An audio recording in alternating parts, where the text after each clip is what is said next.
Masih dari Kota Ambon, Tribuners dilantik jadi Ketua IMI Ambon. Hari Farfar minta Pemkot fasilitasi pembangunan sirkuit permanen. Penjabat Wali Kota Ambon Bodewin Watimena melantik Hari Putra Farfar sebagai Ketua Ikatan Motor Indonesia atau IMI Kota Ambon. Usai dilantik, anggota DPRD Kota Ambon itu menitipkan pesan kepada pemerintah kota atau Pemkot Ambon agar ke depan dapat memfasilitasi untuk adanya sirkuit permanen di kota berjuluk Manise ini.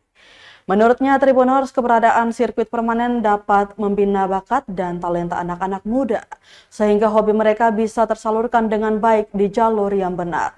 Keberadaan sirkuit permanen lanjutnya juga bisa meminimalisir adanya aksi-aksi balap liar yang kerap meresahkan warga. Merespon itu, penjabat Wali Kota Ambon Bodewin Watimena juga turut prihatin dengan tidak tersalurnya bakat dan talenta anak muda yang menggemari motor ini.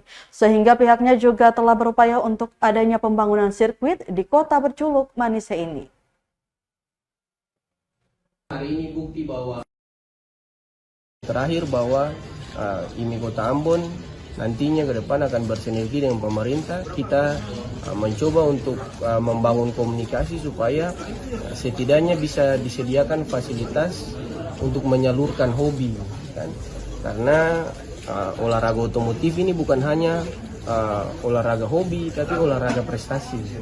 Supaya ada tempat di mana kalau belum bisa bangun sirkuit permanen, minimal ada lahan pemerintah Kota Ambon yang bisa difungsikan sebagai sirkuit sementara, kan? Nah, itu juga dalam rangka membina bibit-bibit dan potensi anak-anak muda, talenta anak muda kita di bidang otomotif. Jadi begitu.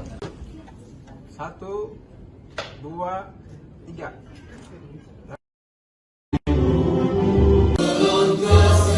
Download Tribun X sekarang.